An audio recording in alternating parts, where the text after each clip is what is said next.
esteja convosco. Proclamação do Evangelho de Jesus Cristo segundo Lucas. Naquele tempo, alguém do meio da multidão disse a Jesus: Mestre, dize ao meu irmão que reparta a herança comigo. Jesus respondeu: Homem, quem me encarregou de julgar ou de dividir os vossos bens? Disse-lhes: Atenção, tomai cuidado contra todo tipo de ganância, porque mesmo que alguém tenha muitas coisas, a vida de um homem não consiste na abundância de bens. E contou-lhes uma parábola. A terra de um homem rico deu uma grande colheita. Ele pensava consigo mesmo: o que vou fazer? Não tenho onde guardar minha colheita. Então resolveu: já sei o que fazer. Vou derrubar meus celeiros e construir maiores. Neles vou guardar todo o meu trigo, junto com os meus bens.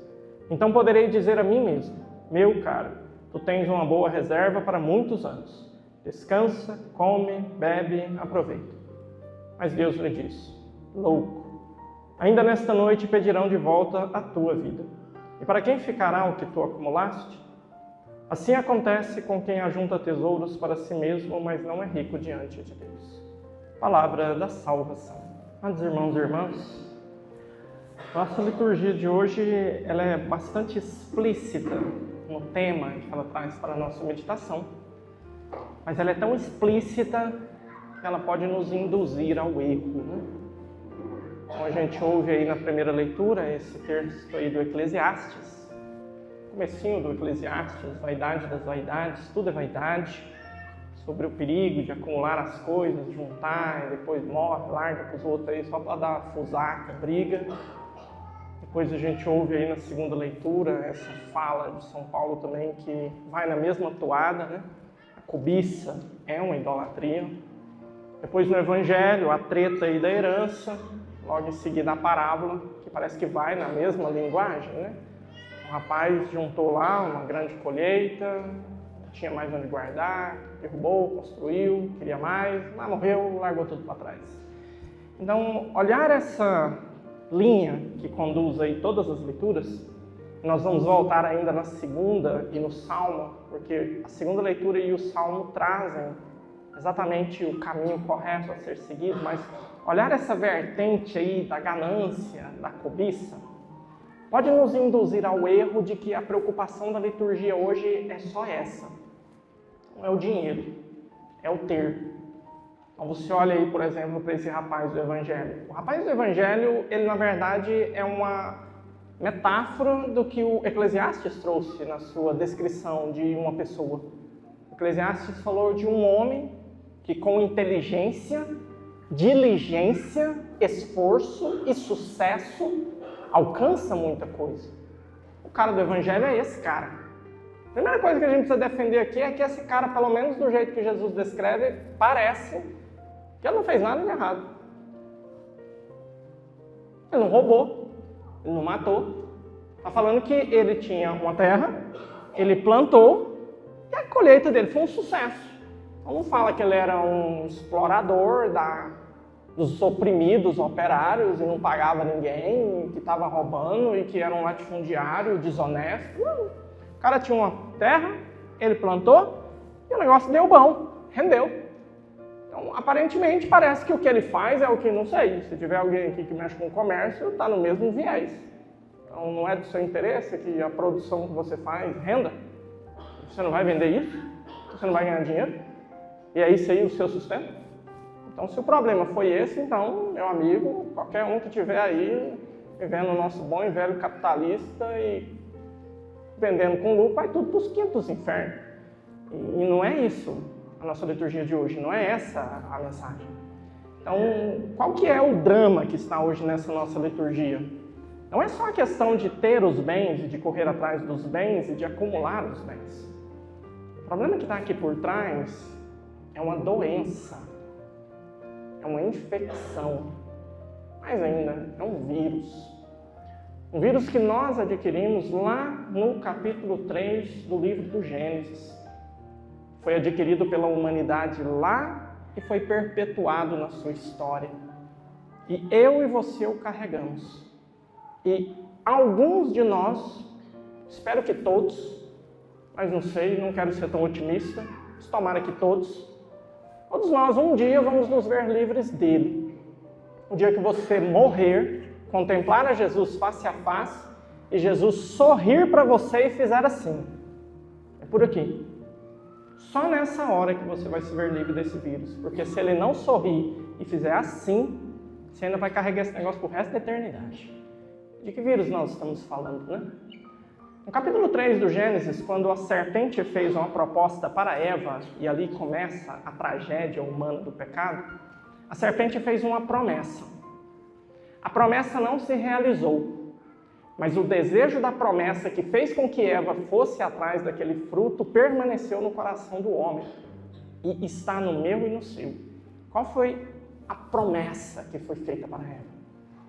Coma desse fruto, sereis como Deus. Você vai ser Deus. A gente talvez pode pensar aí que por trás dessa frase, nossa cabeça aí meio focada aí nos poderes, na divindade, em tudo que Deus pode fazer, né? Talvez você pense, nossa, eu vou ser igual a Deus, eu vou poder fazer tudo, né? Não, é algo muito mais discreto. E o desejo é muito mais simples. O que Deus verdadeiramente tem que nós não temos? O que é absolutamente diferente em Deus para conosco? Autonomia, liberdade.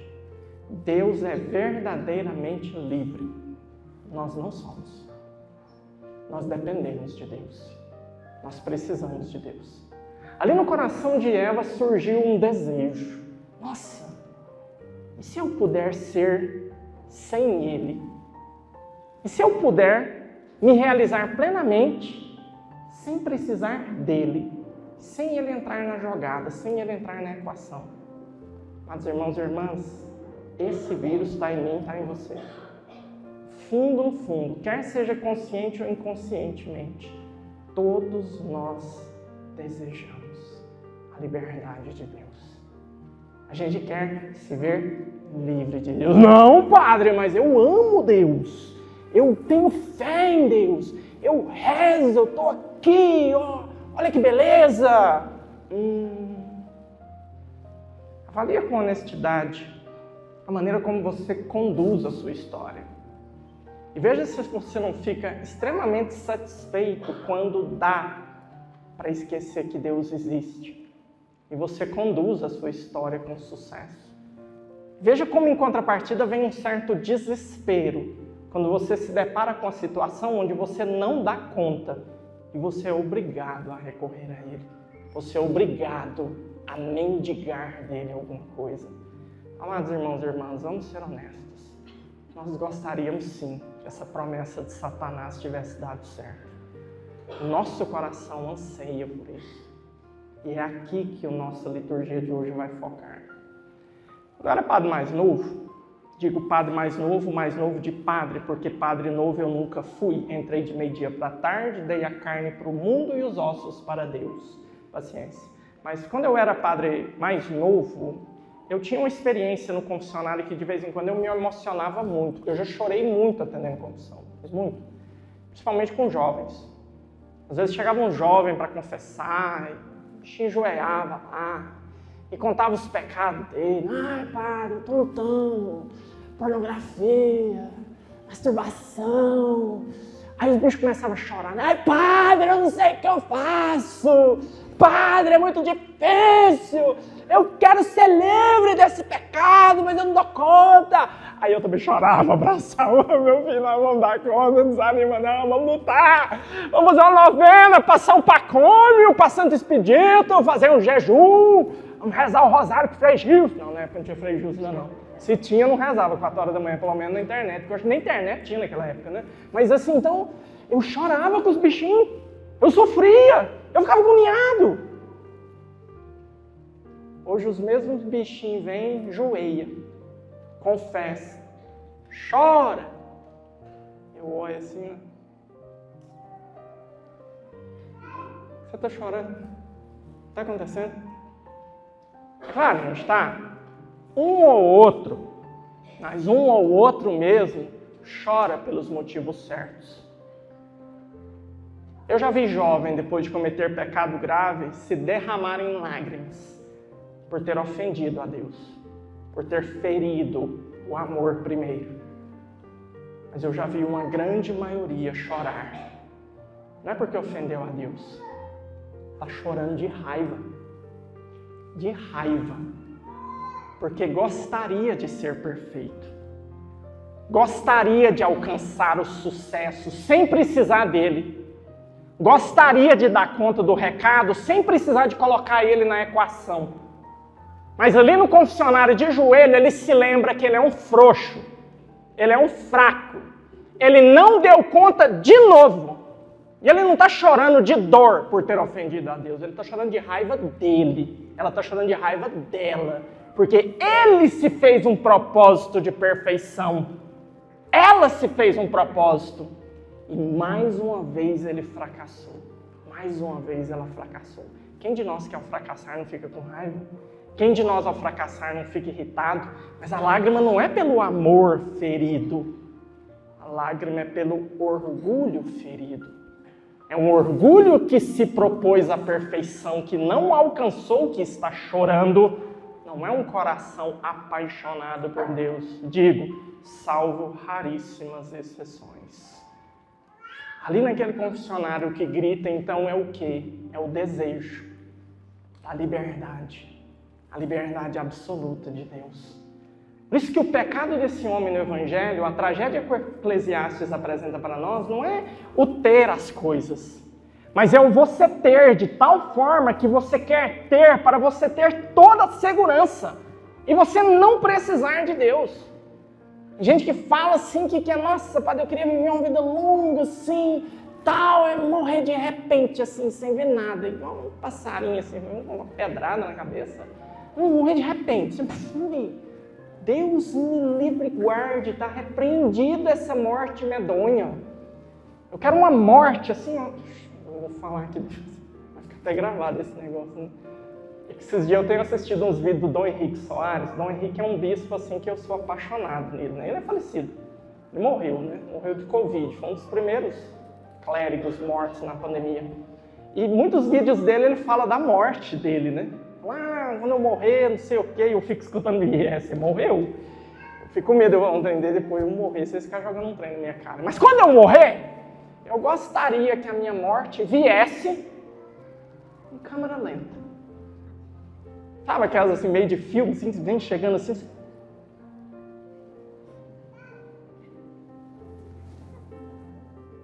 Pra dar tempo de arrepender de tudo. Fazer um bom exame de consciência. Pera aí, dona Morte, vem devagar, tira o pé do acelerador. Pensando em tudo, arrependendo de tudo.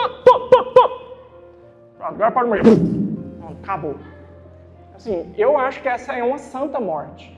É uma morte abençoada, porque você morrer de repente assim, do Neida, cuidado, viu? Cuidado. Está preparado agora? Tá. Não sei, né? Tem uns saindo aqui em série dessa portinha que eu acho que estão. Espero que estejam, né? Mas, não sei, esse negócio de morte é um negócio sério. É muito sério. Então, por isso que é importante a gente pensar, então, que essa pessoa aqui hoje do nosso evangelho, essa pessoa que ela é apresentada como uma pessoa estúpida. E Jesus o chama assim, né, de tolo. A palavra que está ali é um pouquinho mais pesada, eu não vou falar aqui, senão o negócio vai ser cancelado aí, mas... Por quê? Porque ele tirou Deus da equação. Ele quer se manter tão seguro para a vida dele ser perfeita sem ele precisar de Deus. Em momento nenhum a gente viu gratidão nesse evangelho. Em momento nenhum a gente viu assim, nossa, mas como Deus é bom, me permitiu essa boa colheita, a chuva veio, não veio uma praga, não veio uma chuva de granizo, não veio nada. Nossa, que coisa boa, realmente deu certo a minha plantação. Eu acho que eu vou fazer um bom dinheiro aqui, vou levar o dízimo lá para o Padre William, né, que ele está construindo ali no São Vicente, está precisando de dinheiro. Então assim, mas não vê nada, nada, não tem nada de gratidão. Tem só um desejo de se proteger e de ficar tranquilo, sem precisar de Deus. Amados irmãos e irmãs, está no fundo do meu coração e no seu. Esse desejo de a gente não precisar depender. Meu pai falecido há alguns meses, assim, eu tenho lembranças fantásticas do meu pai. Nossa, eu sou fã demais do seu Guilherme. Meu pai, ele era um velho parrudo, um velho guerreiro. Meu pai, com seus 80, ele cuidava de um lote vago e capinava todo dia, plantava mandioca, milho, arroz, feijão, alface, couve, tomate. Se passasse lá na frente do lote vago deles, não era dele, né? Era emprestado, mas tudo bem. 7 horas da manhã, todo dia, você pegava ele terminando o trabalho da manhã dele. Já devia ter começado às 6 horas da manhã. O velho era bruto. Eu olhava ele capinando, já minhas costas doíam, só de eu ver. Uma dor assim, Deus me livre. Mas meu pai também, como todo ser humano, tinha medo. Na verdade, ele tinha 2 grandes medos. O primeiro medo do meu pai, câncer. Ele mesmo. O segundo medo do meu pai, ficar numa cama, sendo cuidado por alguém. Você consegue imaginar essa cena sua? Você numa cama, deitado, sem conseguir fazer as coisas, fraldona geriátrica. Você consegue imaginar o seu esposo te dando banho? Sua esposa te dando banho? Não é banho na banheira de espuma com beijinho, não. Lenço umedecido, Você consegue imaginar? Você consegue imaginar alguém limpando as suas partes íntimas? Você não consegue? Você consegue imaginar uma cena dessa? Gente, se a gente ficar focado numa cena dessa, a gente entra em depressão, a gente morre. Por quê? Porque esse medo do meu pai não era um medo do seu Guilherme Delfino de Santana. Era um medo do ser humano. Todos nós temos medo.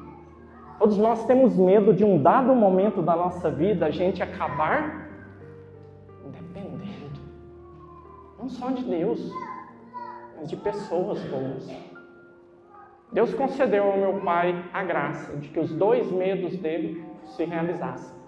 O câncer veio e ficou numa cama prostrado, sendo cuidado pelos irmãos, os filhos, e pela esposa, e pelos enfermeiros e os médicos. Por que Deus faz isso conosco? Porque o céu não é para aqueles que acham que são autossuficientes. O céu é para aqueles que sabem depender. É para aqueles que sabem se entregar. E Deus faz isso conosco. Deus fez isso com meu pai, Deus faz isso comigo, Deus faz isso com você. A gente só precisa enxergar e não xingar e não blasfemar. Então, a minha infância e a minha adolescência, eu sempre fui um menino assim, muito invocado com esportes, principalmente esportes de luta, esses treinos. Sempre fui apaixonado. Eu nunca dei conta de bater em ninguém, nunca, mas eu amava esporte de luta, sempre amei. Eu assistia aqueles filmes assim, do Van Damme, o pessoal aí da minha geração, dos 40 para trás, sabe quem é Jean-Claude Van Damme. E eu assistia aqueles filmes, menino, eu ia pro terreiro, eu ficava louco. Vocês, pessoal das antigas, lembram do kickbox? Ele enfrentou o Tom Poe. E o mestre dele mandou ele treinar chutando uns coqueiros. E ele ia lá e pegava os coqueiros e pá!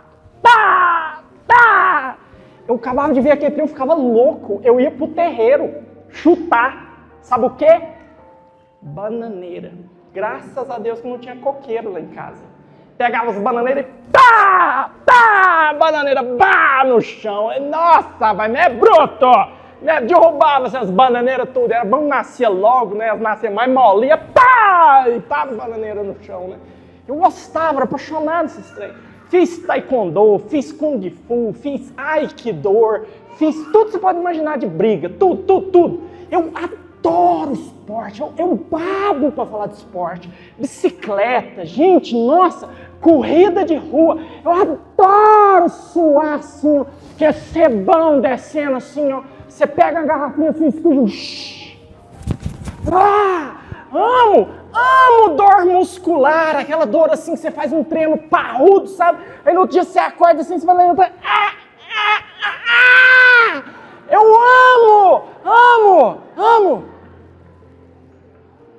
Só que aí veio 3 hérnias de disco, lombar, artrose, bursite, tendinopatia, escoliose, tem uma interrogação aqui na minha coluna. Acabou tudo. Sabe qual que foi o esporte que eu tive que aprender? Hidroginástica. A mais gatinha da turma tinha 185 anos. Toca rosa. Eu e ela lado a lado e um macarrão. Tinha vez que o professor Paulo estava de dupla, a gente pegava 2 macarrão e ficava, né? Eu tive que parar de fazer hidroginástica, porque estava doendo. Parei. Aí comecei a nadar. Deu uma melhorada. Aí depois eu melhorei bastante, fiz um procedimento na coluna. Nessas últimas férias eu senti que eu estava voltando à minha performance. Falei, eu vou tentar novamente. Não uma bananeira, não dá mais. Eu vou tentar fazer um pedal. Arrumei direitinho, coloquei a camiseta que o Rodrigo me deu. Obrigado, Rodrigo, ainda serve, tá? Fiz um pedalzinho, só no asfalto, quando pega muita bacada, lombar, 26 quilômetros. Suei, gostei. Fiz outro 5 dias depois. Opa, eu acho que eu voltei. Cheguei. Fiz uma terça, dormi. Quarta-feira eu acordei, levantei. Olhei para trás, eu ainda estava deitado. Tem alguma coisa errada. Travou. Acabou o ombro. Chama o guincho. Acabou. E aí nessa hora, eu confesso para vocês, partilho a minha fraqueza, desceu uma lágrima.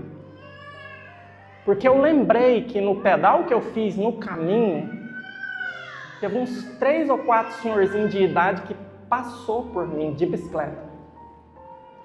O mais novo dele, eu acho que devia ter uns 90 anos.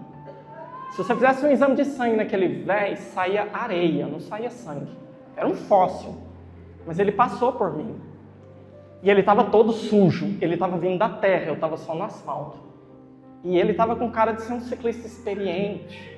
Desses que começou na pandemia. E o velho dava conta de pedalar. Eu, saradão, travado, bidão dividido, tá! Derrubador de bananeira, não dou conta de dar uma volta de bicicleta. Eu sou frouxo que eu não dou conta de fazer a procissão de Corpus Christi. Esse ano, graças a Deus, o Padre Balto não quis ir comigo, porque senão seria muito humilhante ele andando na minha frente ou em cima do carro. Graças a Deus que ele não quis ir comigo. Ia ser muita humilhação. E a lágrima desceu e eu falei para Deus, Senhor, por quê? Por que comigo, Senhor? Eu gosto tanto. Mas a palavra foi, minha graça te basta. É para você lembrar, ele pensou, mas não falou, seu animal, que você não é onipotente. Não é. Você não é todo poderoso. Você depende de mim. E aí o capítulo 15 de São João gritou diante dos meus ouvidos, né? Sem mim, nada podeis fazer. Nada. Respirei fundo, engoli. Liguei para a Débora, aqui da Ebenezer, tá funcionando aí já. Segunda-feira eu volto a nadar. Porque bicicleta que é bom. De vez em quando aqui, eu acho que dá para vir para a igreja, mas só isso. Dos irmãos e irmãs, o meu pai enfrentou uma enfermidade no leito até a morte, para se lembrar que ele não era onipotente. Mesmo com aquela enxada monstruosa dele e as mandiocas que ele plantou, ele dependia de Deus, ele dependeu dos filhos. Eu precisei travar numa cama para me lembrar de que eu não sou onipotente. O que você precisa experimentar para você entender que ou você vence essa doença aqui, não a hérnia, a doença da ganância no seu coração, ou você não tem espaço para você no céu, não tem. E aí São Paulo, na segunda leitura, ele resolve todo o nosso drama. Morrestes, vossa vida está escondida em Cristo Jesus. Por isso buscai as coisas do alto. Não prenda o seu coração aqui nessa terra. Você não vai se realizar aqui. Você pode ter tudo que você acha que você precisa aqui e mais. Você não vai se realizar aqui. Ou você depende de mim ou você está lascado. Vós morrestes e vossa vida está escondida em Cristo. Essa frase de São Paulo é fantástica, porque assim, basta a gente olhar para o nosso mundo, não dá a impressão assim, de vez em quando, que parece que nós estamos num mundo cheio de figurantes do The Walking Dead, assim, só tem zumbi no mundo, o povo anda igual zumbi. Eu não gosto de ir naquele centro da cidade de Anápolis, não gosto. Nossa, eu tenho arrepio o dia que eu tenho que ir lá. Se eu vou lá, eu tento ir dando a volta por fora e passo rapidão, dou volta por fora, mas eu não gosto. Mas de vez em quando eu tenho que passar ali naquela Barão, ali, que é aquela fininha ali, do lado da Goiás, paralela. E aí eu passo ali, cara, perto daquelas bancas, aquelas lojas de roupa, aquelas lojas de calçado. Assim, parece barata passando assim, aqui, tanto de gente. Deus me livre. E eu fico olhando que assim, parece zumbi. Vós estáis mortos. Quantos mortos andando no nosso mundo? Shopping, então eu não tenho coragem de ir, não me chama, nunca. Eu vou no shopping só para dar bênção em loja e vou com o shopping fechado, antes dela abrir. Nossa, eu tenho alergia de shopping, Deus me livre. Assim, mas... Você já viu que em filme de zumbi, lugar que tem mais zumbi é em shopping? Todo filme. Pega os do Resident Evil pra você ver. Cara, entrou no shopping, vai dar merda. Vai aparecer algum zumbi de algum lugar. É verdade aquele negócio. Só tem zumbi andando. Zumbi. Vós estáis mortos. Quantos zumbis ainda não encontraram a vida deles que está escondida em Cristo Jesus? Quantos? Você já encontrou sua vida? Ou você continua morto, enchendo aí a sua casa de bens, a sua conta bancária de dinheiro, trocando de carro todo ano, trocando de celular todo ano, trocando de roupa todo ano, cada dia uma roupa mais fashion, e você acha que isso vai te dar a satisfação que o seu coração almeja? Vós estáis mortos. A vossa vida está escondida em Cristo Jesus. Então, ou você busca as coisas do alto, e aí vai fazer sentido todas as coisas que você tem, e as coisas que temos no nosso dia a dia, a gente precisa delas. Ou tudo isso vai ser em vão. Aí sim a cobiça no seu coração será aquilo que São Paulo diz: idolatria. Amados irmãos e irmãs, vamos pedir a Deus essa graça de que nosso coração seja curado dessa doença. Não vai ser aqui, eu já disse, né? Mas pelo menos vamos encontrar aí uma terapia que nos coloque aí num estado de equilíbrio, né? Onde a gente realmente pare de tirar Deus da equação e coloque a nossa esperança nele e não mais nesse mundo. Louvado seja o nosso Senhor Jesus Cristo.